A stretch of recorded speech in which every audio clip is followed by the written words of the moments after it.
Hello, everyone. This is Rek, and I am joined today with my friend Alex.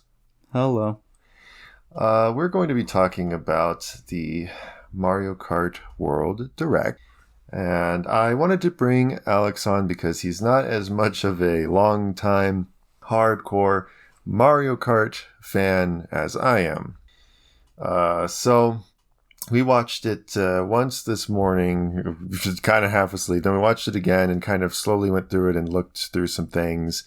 And all I gotta say is Rob Bike. Oh yeah, no one's talked about that yet because no one's really coming over the footage. But yeah, like you noticed the rock bike, and I was like, whoa! I didn't think he was gonna actually be in the game at all. Yeah, it was I don't know if he'll be a playable character. I really doubt that. But I mean, he could be a surprise. But I will say that at least having him as a bike, and you'll see the footage here, I'll blow it up in the editing. But yeah, it's right here on screen, and yeah, it's just super cool. I almost missed it. I didn't realize it was a bike with Rob. Yeah, I won't be surprised. Like considering this is in the game, I expect a lot of people to be like, "Oh, Blue Falcon's gonna probably come back, and maybe he'll come back as a cart. Maybe I don't think Falcon's gonna be a driver or anything, though. I don't think we're gonna have any non-Mario characters in this. So. Yeah, I don't really see that either. Also, speaking of stuff people haven't been talking about yet, there was this one map we saw where there were item boxes raining down. I don't know what that's about. It was the one part with Toadette. Yeah, I'll show it in the editing. It's right here, and Toadette's driving, and it looks like she's leaving like Sky High Sunday from what I've seen from other footage. Something and like that, it yeah. looks almost like an item rain mode, but with like boxes. Yeah. Which is really interesting. I wonder if it has to do with Rainbow Road or something. I don't know if you can even drive to that, but... Probably not. In any case, though, I do want to talk about all the things and stuff that we like and whatnot, but I do want to talk about a little bit of the negatives here. We kind of do have to unpack some stuff, and the reality is that while I still plan on getting this game for multiple reasons At launch, I have to be very blunt here. Nintendo going on and saying, Doug Bowser and Bill Trinen and the Treehouse, them saying, oh, you got to stay tuned, that all all the questions you have will be answered in this direct sort of thing. And I don't really think they said it in that way, but basically they were kind of implying that you were going to understand why this was an $80 game in this direct. And this direct did not justify that price at all. Let's put it this way. I did not feel it justified the price very well. Yeah, it showed enough that, and we know enough about the game that I think it's worth $70, I'd say, as a more casual Mario Kart fan who's not as big as Rek over here. But I don't think it showed anything near close to being worth an $80 game, personally.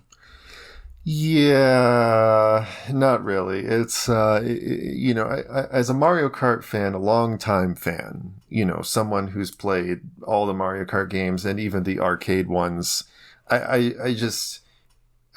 be getting it regardless, but I'm a big fan, and I'm not really a big fan of a lot of other games, and I'm just kind of thinking, if this is their standard for an $80 game, I'm thinking, well, what if it was like Mario, just like a 3D Mario or a new Zelda? Or a Splatoon or something. Yeah, would I be paying $80? And I have to be really honest, no.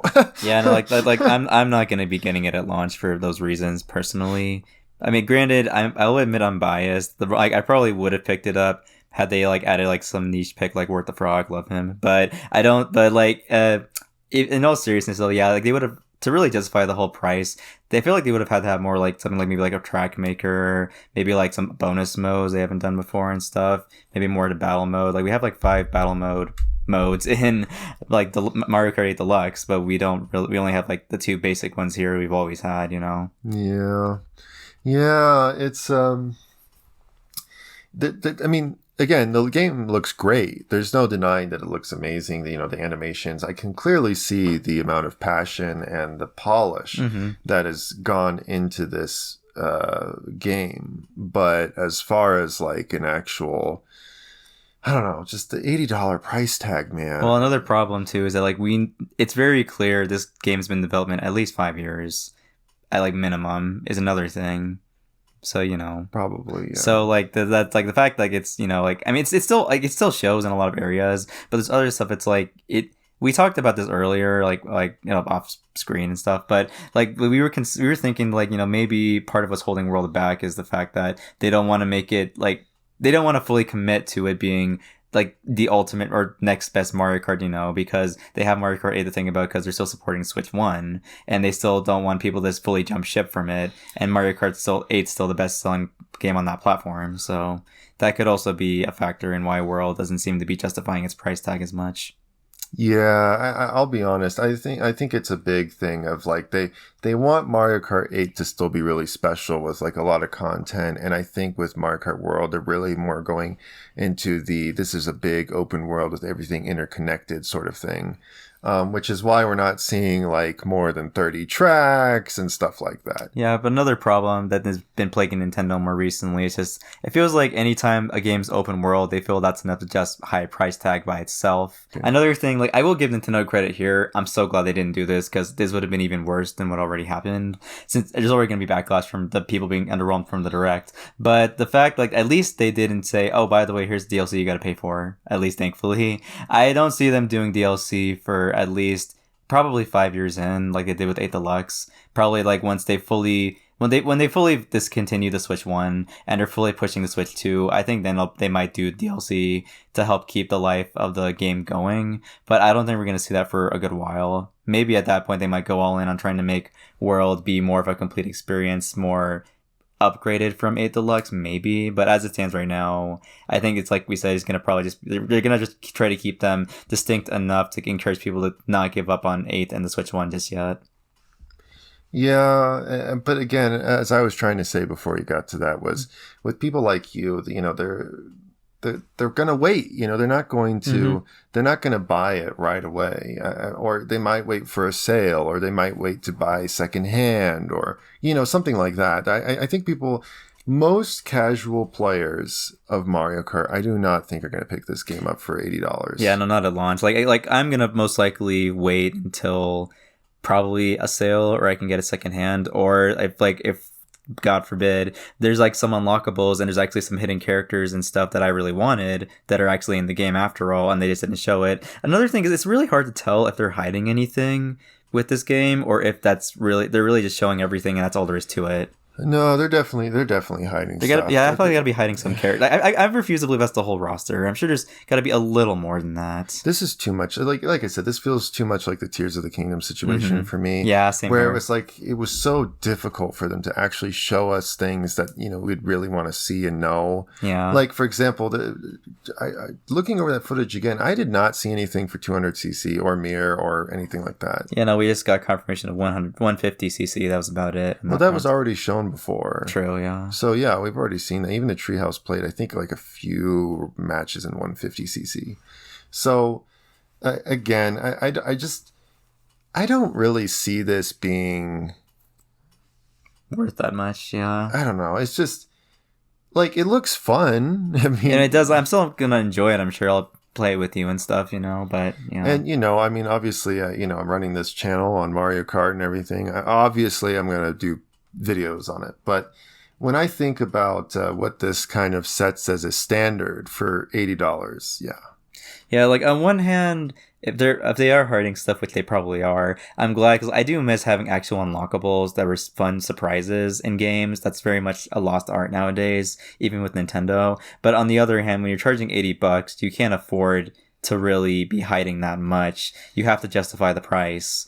And that was like you said, Tears of the Kingdom suffered the same problem where like a lot of people up until launch didn't really think, oh, is this really going to even be anything significant really and worth $70? So yeah, and even then there's a good amount of people that still feel that it wasn't worth $70. We have a friend who feels that way. So yeah, and I mean, like what he played the game and he still felt like it wasn't worth 70. And I feel it's kind of worth 70 based on, again, someone who's played Breath of the Wild for hours.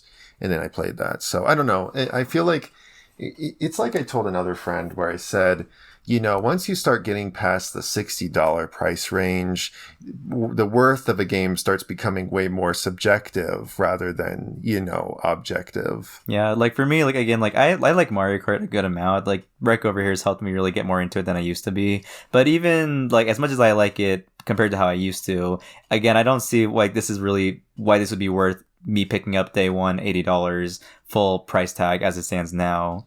I would probably, again, I'm just gonna most likely wait a while before I pick it up at a lower price, ideally. So yeah, and look, I don't want to dwell too much on the price stuff. I do want to kind of go over what we saw, but I mean that's really just the gist of it. We'll see how things unfold. It's a shame. I really don't want to be negative about all this stuff. Yeah, me either. No. But at the same time, I'm not gonna sit here and defend Nintendo on certain things. Yeah, I mean, I'm not going to the extreme that I think they're greedy or whatever, because there are certain things where I do think they're throwing consumers a bone. Yeah. But at the same time, I do understand that we're going through a lot of transition. There's a lot of new stuff. There's, we're not used to prices like this. And then there's the question, well, should we be used to it? And I'm like, well, I don't know. There's a lot of things I'm not going to say I know the answer to. I'm not going to pretend to know the answer to. And it's just, it's unfortunate. I think this is going to be a rough start. I don't know if I would say rough start. I would just say this is going to be a gaming gen where I just don't see a lot of people buying a lot of different games. They're going to just kind of save up for maybe that one or two that they want. Yeah. And then just get cheaper games on other consoles, or again, just maybe skip out on Nintendo entirely. And, Nintendo's going to have to figure that out. Because I can say for sure on my end that I don't plan on buying a lot of different games for this console. Yeah, no, same here. Not at those prices. None of these prices, no. I'll buy some that I really, really want, but I'm not going to buy many of them. Yeah, I feel like there. If Nintendo is all about the games and they want people to experience their games, I don't know if sending these high prices, and again, for a launch title too, I'm just like, this is a pretty big, entry point, it's in the sense of this is kind of a big toll to pay. Yeah, exactly. You have a big barrier to entry here for your cash cow game that's going to sell the most of the system, really. Well, again, there's the question of if someone's buying a Switch 2, why not just buy Mario Kart 8 Deluxe with a booster course pass instead? Which would arguably, you could argue, as we know it right now, more bang for your buck, really. Yeah, exactly. You have 90 some tracks, tons of characters, tons of card customization, a good healthy online, a good battle mode. What I'm saying, there's really not, it's hard to say, right now, if you ask me what is worth more, Mario Kart 8 Deluxe with the booster course pass or Mario Kart World, right now I'd have to say Mario Kart 8 with the booster course pass. Anyways, we're getting way too long. Yeah, we should start diving into dissecting the Direct. There's really not much to go into. I mean, a lot of it was repeated. Like I said, there was the Rob bike, which was neat. They had little things that were slid in there. Some new glimpses at some costumes and things like that, but nothing. They kind of showed us what P-switches did, which kind of what I figured. But they seem to just the missions just unlock these bumper stickers to put on the side of your carts. So there's nothing really other than unlocking Rainbow Road will probably be cool, but that's about it. Yeah. Well, I mean, we didn't even get a glimpse of it. But you do that in every Mario Kart game. You unlock Rainbow Road. This is nothing new. Oh, I see. Yeah. So the Special Cup is always the last thing you unlock. The only difference is now that they have all the retros and everything. Not retro cups. They're not really that anymore. They combine the nitro and the retro together now in cups, which I think is an interesting choice. I certainly don't mind it. But, it's a new change of pace. The battle mode was really nice. I was seeing some signs that the battle mode will have a lot of different courses and I think they can do that because you have the nice thing about the interconnected open world is you can kind of just plop a battle mode track anywhere. It doesn't have to be made from scratch and then you just kind of plopped in this little sandbox. Yeah. I do worry that when you do that perhaps the variety of the battle course tracks may not be as good. Yeah. But we'll see. Yeah. As far as the Grand Prix, the versus mode stuff seemed interesting. It seemed like that you could do the 3-lap thing like I figured. I remember some people were really worried about that. I'm like, no, that's one of those things that they're never going to drop. It's too much of a staple. It's too much of a staple, and you got to have something like that for online. But speaking of online, is it just me, or did it feel like there was really not that much specification about that? Well, I mean, I think it makes sense because unlike the Switch 1, they don't have anyone on the servers to really say one way or the other what they'll really be for it at the moment. Other than we saw, there's the option to join friends. There's no tournament stuff like in 8. You can't even sit and create your own tournaments anymore. Yeah, I don't know what that's all about. So That's weird. yeah. And then what else? Like they showed some other stuff, but like my question with that is like, well, you have the race and the battle, which is nice. Mm. And was there something else? Was there like another option? I think there was. I don't remember what it was. We'll have to look real quick. I don't even know. It was like Yeah, because I remember there's like, yeah, there was. Okay, there it is. Yeah, there's no. Yeah. no, that was with friends. Oh. I don't know if Well, I don't think there was another option then, if that's what you mean. online play. I don't know. Well, they went over a game chat again, which we knew, obviously, you know. Then there's online one player. Yeah. Yep. Okay, so knockout tour. Yeah, okay, that's what I was gonna say that, but so this is interesting. The race, knockout tour, and battle all have separate virtual ranking system. You know, which I think is very interesting. That makes sense. But what I'm curious about with race is, are they going to have it to where like you can do the option to race, like do the in between races, so you race from one track to the next? Or are they going to do it to where like it's only the 3-lap thing? Mm. I mean, I don't really mind if it is just the 3-lap thing. It's fine. Because Knockout Tour is kind of the one where you go to all the different tracks and stuff. So they might do that. But, and then Battle, of course. I don't know what it is, but there's something about the menu that feels even more minimalistic than even 8's. Yeah. Like it looks more stylized, which is nice, but like it is more. It doesn't feel like there's as much to do. Yeah. I don't know. It just feels like, again, it's got more of that road trip feel to it and stuff that they're trying to go for. Yeah, but, I like that. But at the same time, it's like, oh, when you're in the menu, it's just someone playing like free roam or wandering around the world. There's not real like art or anything. Yeah, it's not a real title screen, really. Yeah. I did notice that. I'm like, I don't really care for that personally. Yeah, it feels a little cheap. Yeah, it does. Yeah. It feels kind of cheap. Not gonna lie. But yeah, other than that, there's really not. Oh, the up to 4 different teams. That's a really cool. Oh yeah, that idea. is cool for battle mode. I do like that. Yeah. That's so cool. Like we didn't get to see we didn't get to see teams in action though. Like I didn't get to see like yeah, there's all this stuff they're just not showing, and like I don't know if they'll show it. Probably not that much more in the overview trailer when it's closer to launch. I think it's really just stuff they want us to find for ourselves, which I get that, but you know, it wouldn't be a problem if the price wasn't the way it is. So. Yeah, I don't know. I just feel like they can't really withhold too much information here. I think people really want to know, is 200cc here? They shouldn't withhold it, but it's Nintendo. They're stubborn. They're going to do it anyway. And they're going to suffer the consequences later. So they're going to have a slow turnout from sales. Or maybe not. Maybe they won't. Sometimes people say, oh, I'm not going to buy it, and then they buy it anyway. I know, yeah. So, you know, we'll see. So yeah, I don't know. I think there's gonna be a lot of people that are still gonna buy it. I know, same here. They're like, oh, boycott Nintendo, do all this, and then nobody's gonna really do it. Yeah, no, a lot of them don't have the self control. So yeah, I mean, you know, I don't. I mean, I get it. You know, I mean, I'll be honest. I don't really have it. I just I love Mario Kart too much. It's hard for me to be like, oh no, I'm not gonna get this. I know, I understand. Yeah, I will still get it, just not right away. Yeah, I mean. I do admit, like, if I didn't have my channel, I would probably wait a little bit, save up more money. Because, again, there's really nothing else this year that I'm really wanting other than, Kirby and the Forgotten Lands thing, which I'm just And Air Riders, yeah. Air Riders, yeah. That's really about it. For Nintendo, yeah. Yeah, because there's really nothing else. Mm-hmm. So, yeah, it's pretty sparse.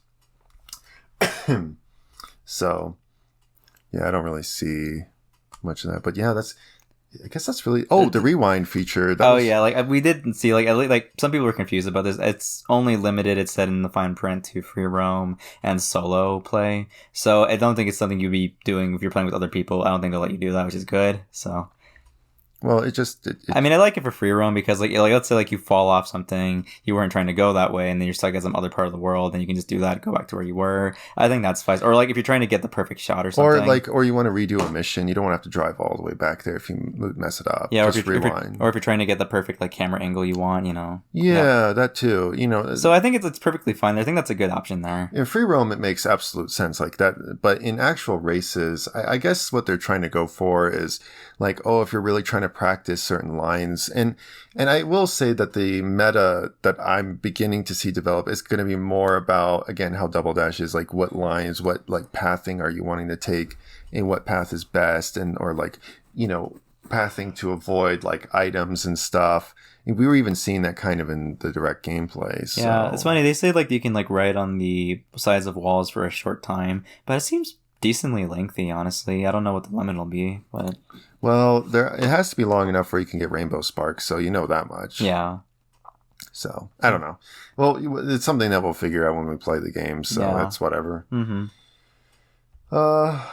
Yeah, I don't know about it. Was there anything else? It didn't really feel like there was much other than there really wasn't much. Like we saw some new costumes, some new carts and bikes, and that was just kind of really it. Again, like it was mostly just reiterating stuff we already knew because that people had really dug into and found from all the events, the hands-on events. So yeah, I'll be honest. It was to be perfectly blunt, I felt they fumbled the bag. Yeah, same here. I was pretty disappointed. I'm like, we got up that early for that. They like hyped it up for 2 weeks, saying, "Oh, this will assuage your fears for that." Like, there was even this one leaker, I don't know his name, who was like, "Oh yeah, like the direct will put all your fears to rest, sure." And I'm like, "Yeah," and like we saw it, and I'm like, sure." That didn't happen. That did not happen. If anything, I'm still left with questions that were not answered. Yeah, I still personally believe there's some hidden characters that are probably going to be unlockable. I still think, like, I remember hearing reports of people saying there's supposedly a UFO you can play in, like, Shy Guy Bazaar, which is Sarasa Land, you know? And, like, oh, well, the UFO is referencing Tatanga. And I'm like, I still feel it'd be weird to have you be able to do that, but then someone like Tatanga isn't playable, so I don't know. It might be a bit of a stretch, but I don't know. I don't know. Well, what? He didn't show up in Galaxy and there was all that space stuff. Well, that's different, you know? You know that's, like, this is a direct reference to him is what I mean. No, it's not, because he had a different spaceship in he did? Land. It wasn't a UFO. Oh, okay, never mind then. I take it back. You were misunderstanding that. But yeah, no. Fair enough then. Yeah, no, it wasn't like that. Okay. I do still think there's hidden characters though.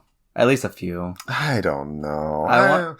We'll see. No. I don't think so. I think the costumes are going to be their hidden characters. I can see because they get different tricks and stuff. And honestly, like the only hidden character I see happening is like gold costumes or something. Yeah, that's fair. Also, they only keep showing like 3 costumes for Bowser, and they show 1 million for everyone else. I'm gonna like they better have more than 3 for Bowser. I'm gonna be mad if you only get 3. But that's just me as a Bowser fan saying that. So well, yeah. But we'll see. So yeah, I guess that's it. Also, by the way, we didn't get to see anything with Rainbow Road, and they tease it like it's this thing that we've never seen before. And then there was like 5 in the last game. Yeah, I know. I'm just like, okay, yeah, we know Rainbow Road exists like in every Mario Kart game. It doesn't have that special ethereal charm to it anymore. It was just like, I mean, well, it does feel definitely more ethereal with how they're presenting it, like this magical, like, blob of rainbow stuff in this one part where that is true, yeah, like that did feel more special, which I'm like, I hope Rainbow Road will be more magical again. Because like I don't want it to be like sterile and like mechanical like it was in 8 at launch. I hated that. 8's just sucks. I hate it. Yeah, it was bad. Yeah. 8's is just too much like, oh look, space station with mechanical rainbow looking road. You took all the specialness out of Rainbow Road doing that. It was supposed to be a magical place, as SpongeBob would say. This is a magical place, Squidward. Oh my gosh. I love the memes where they're like, oh, what, $80 for Mario Kart? And then Mr. Krabs, for free roam, Mr. Squid, with free roam. Yes. Oh my gosh. Beautiful. I want to say it's like, Nintendo right now with Rainbow Road, they're like, oh, $80 for Mario Kart? With Rainbow Road, Mr. Squidward, with Rainbow Road. As if it's something special, you know? It's like, yes, every Mario Kart, since the first one, has had a Rainbow Road. Yeah. Oh, man. Oh, my gosh. I guess that's it, really. We don't really have anything else to say, huh? That's pretty much everything worth talking about, yeah. I'm not going to dwell on it. Yeah. So... all right, well, that's it for our thoughts. Next week, I will have a video on Double Dash. It's coming out next week. After this video, it's going to be the next Sunday. Sorry that this Sunday wasn't gameplay stuff, but I did want to do something about the Direct, so here it is. And so, yeah. I guess that's it. So, bye!